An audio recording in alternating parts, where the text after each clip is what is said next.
So the next question comes from Sean, and he's basically asking, besides email authentication, what else affects email deliverability? Okay, so two things, a couple of things that will affect. So let's say you have done your email authentication, your DKIM, SPF, and DMARC, right? So DKIM, SPF, and your DMARC. Okay, you've done all these things. Basically, you've established your email cred with your mailboxes, that you're a genuine sender, you have all these things sorted out. The next thing you want to do is you need to make sure your email use an email sender name that is familiar to your recipient. So if you're from a company, you can use the company name. So let's say openai.com, okay, just OpenAI.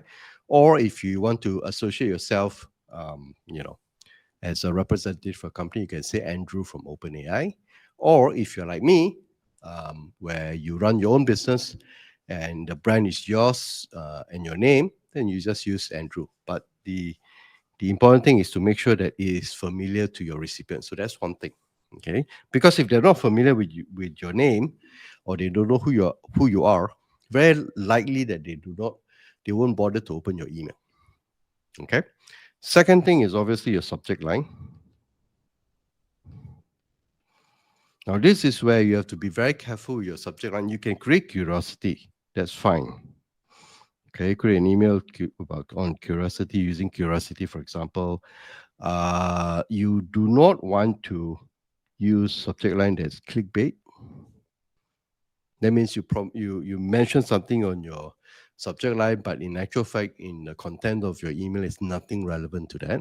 Okay, and you do not want to have spammy kind of subject line, right? For example, like emails from those Nigerian prince and all those things. You probably see the subject line. It's about money. It's about your will is waiting for you. That kind of stuff. Those things will affect your deliverability because very likely before they even they open your email, they probably just report it as spam. Okay, and the last thing you want is people to report your emails as spam. Okay, then the next thing is you then need to segment your audience.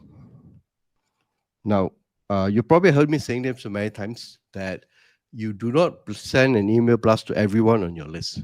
One, because not everyone will be interested in what you have to offer.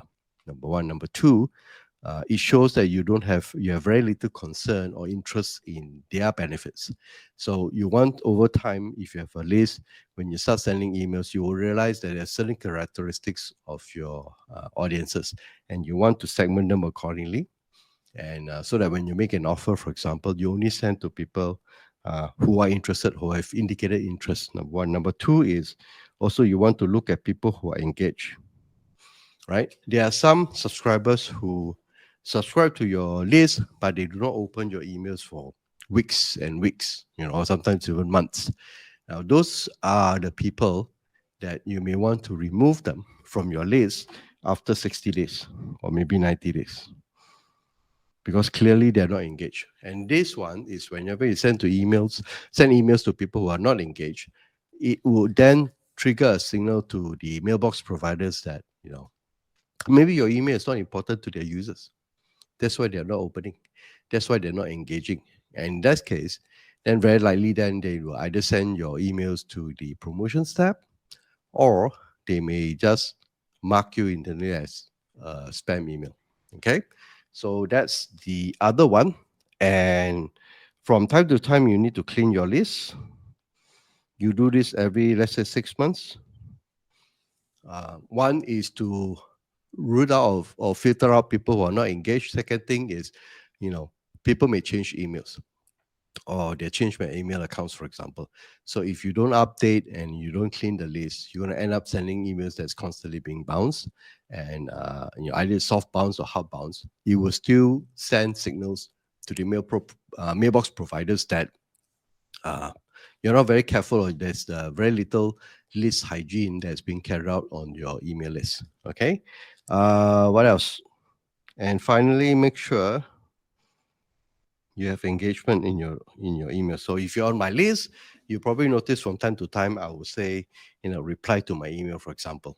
Right? I won't bother to ask you to drag your inbox, my email into your inbox and all those things. Most people don't do that. And they don't know how to do it, they just couldn't be bothered. But replying to an email is a form of engagement. So there's to and fro because email is a two-way communication channel. Okay. So Sean, these are the other stuff that you need to make sure in order for you, aside from just authenticating your emails, um, your domain, is to make sure that the practice or the way you send your emails, the content that you use, the sender name, and also the subject line, for example, is actually useful to your recipients. If you do that, then your email deliverability over time will definitely improve, and you just keep doing it. Hi, and thanks for watching. If you need my help to set up your email marketing engine for your business, just click on the link here and you see a list of services that will help you grow your leads and sales and also increase your profits through emails. I'm looking forward to working with you soon.